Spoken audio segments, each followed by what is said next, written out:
قرآن کریم کے کلام الہی ہونے کی تیسری دلیل یہ ہے کہ قرآن اور احادیث دونوں کے اسلوب بالکل الگ الگ ہیں۔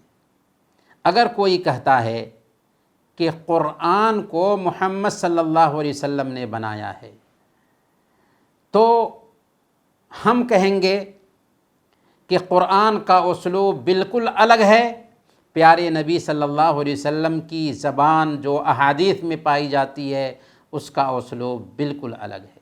ایک عربی کا ہلکا سا ذوق رکھنے والا انسان بھی اگر قرآن اور پیارے نبی صلی اللہ علیہ وسلم کی احادیث کا مقابلہ کر لے، دونوں کے بیچ موازنہ کر لے، تو اسے یہ بات سمجھنے میں دقت نہیں ہوگی کہ قرآن اور حدیث کا اسلوب بالکل ہی الگ ہے، بالکل ہی الگ ہے۔ جب یہ بات واضح ہو گئی کہ قرآن اور احادیث دونوں کے اسلوب الگ الگ ہیں تو یہ بھی ماننا ہوگا کہ دونوں کا سرچشمہ، دونوں کا سروت ایک نہیں، کیونکہ کسی بھی انسان کا دو اسلوب نہیں ہوتا۔ جو لوگ زبانوں کو پڑھنے والے ہوتے ہیں، جو لوگ رائٹرز کو پڑھنے والے ہوتے ہیں، رائٹر کی تحریر دیکھ کر کے اگرچہ اس پہ لکھنے والے کا نام نہ ہو، پہچان لیتے ہیں کہ یہ کس کی تحریر ہے۔ اللہ کے نبی صلی اللہ علیہ وسلم نے اگر قرآن کو بنایا ہوتا تو آپ کے اسلوب میں اور قرآن کے اسلوب میں اتنا فرق نہیں پایا جاتا۔ اگر کوئی انسان اپنے اسلوب کو چینج کرتا ہے تو ایک دن دو دن کے لیے یہ اسلوب چینج ہو سکتا ہے، لیکن لگاتار 23 سال تک برابر اس تکلف کو برقرار رکھنا ممکن ہی نہیں، ناممکن ہے۔ اس سے پتہ یہ چلا کہ قرآن اللہ کا کلام ہے۔ قرآن کریم کے کلام الہی ہونے کی چوتھی دلیل یہ ہے کہ جہاں یہ کتاب بہت ساری پیشین گوئیاں کرتی ہے اور جو کچھ بھی پیشین گوئیاں کی تھیں وہ باتیں سچ ثابت ہوتی ہیں، وہیں اس کتاب نے آج سے 1450 سال پہلے حیران کن سائنسی انکشافات کے بارے میں بھی باتیں کی تھیں۔ سائنس نے آج اس کی کھوج کر کے اس کی صداقت پر مہر لگا دیا ہے۔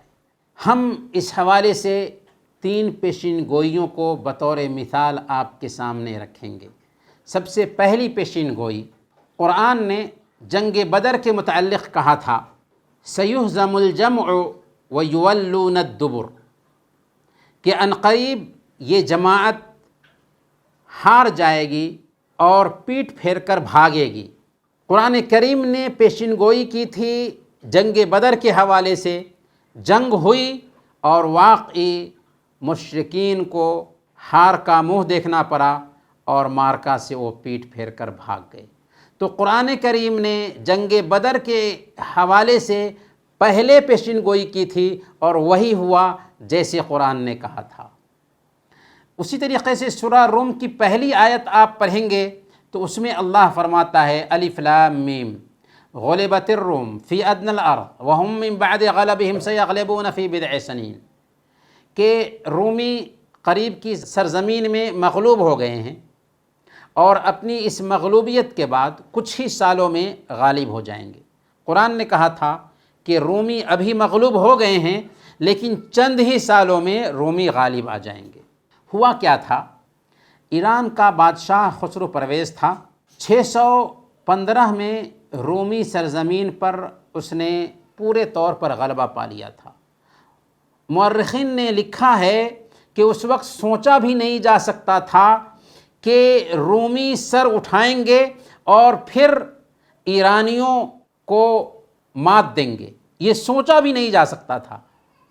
جیسے اگر کوئی کہے کہ امریکہ کے اوپر نیپال نے حملہ کیا اور نیپال نے اس کو شکست دے دیا، یہ تصور بھی نہیں کیا جا سکتا ہے، تو ایسا سوچا بھی نہیں جا سکتا تھا۔ لیکن قرآن نے یہ چیلنج دی تھی کہ رومی مغلوب ہو گئے ہیں، چند ہی سالوں میں غالب آ جائیں گے۔ چنانچہ 8 سال کے بعد سن 623 میں روم کے بادشاہ ہرقل نے ایرانیوں کی اینٹ سے اینٹ بجا دی اور ان پر غالب آ گیا۔ قرآن نے یہ پیشین گوئی کی تھی جو صرف 8 سال میں پوری ہوئی، کیونکہ اللہ نے کہا تھا فی بضع سنین، چند سالوں کے اندر۔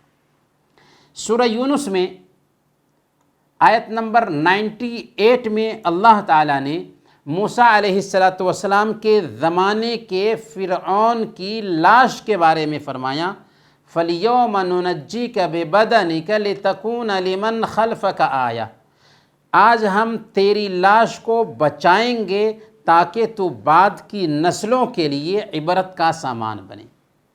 موسیٰ علیہ السلام کے زمانے میں فرعون ڈوبا، اور قرآن کریم اللہ کے نبی صلی اللہ علیہ وسلم کے زمانے میں اتر رہا ہے۔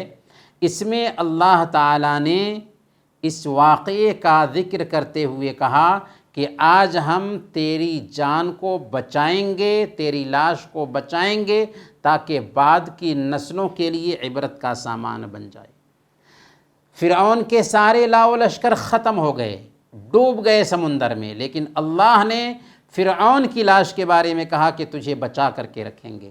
قرآن کریم جس وقت اترا تھا اس وقت کسی کو پتہ نہیں تھا فرعون کی لاش کے بارے میں، قرآن نے کہا تھا، اور واقعی 20ویں صدی عیسوی کے شروع میں جب فرعون کے زمانے کے اہراموں اور تابوتوں کو کھولا گیا تو فرعون کی لاش کی ممی بھی ملی، جسے قاہرہ کے میوزیم میں آج بھی محفوظ کر کے رکھا گیا ہے۔ تو یہ قرآن کی پیشین گوئی تھی جو صحیح ثابت ہوئی۔ اسی طریقے سے ہم کچھ مثالیں، ویسے اگر ہم اس ٹاپک پہ بات کریں تو گھنٹوں لگ جائیں گے اور یہ ٹاپک ختم نہیں ہوگا، لیکن کچھ مثالیں سائنسی انکشافات کی بھی ہم دینا چاہیں گے جن سے قرآن کی سچائی جھلکتی ہے۔ سائنس نے آج آ کر کے قرآن کی ان سچائیوں کی تائید کی ہے، قرآن کی ان تعلیمات کو صحیح ٹھہرایا ہے۔ چنانچہ پہلی مثال لیجئے، سائنس کہتی ہے کہ کائنات کی تشکیل گیسی مادے سے ہوئی ہے، اور کائنات شروع میں دھواں ہی دھواں تھی۔ یہی بات قرآن کریم نے 1400 سال پہلے بیان کر دی تھی۔ سورہ فصلت آیت نمبر 11، ثم استوى الى السماء وهي دخان، پھر آسمان کی طرف متوجہ ہوا جو اس وقت صرف دھواں تھا۔ گویا کہ قرآن نے جس حقیقت سے پردہ اٹھایا تھا آج سائنس آ کر کے اس کی تحقیق کر رہی ہے۔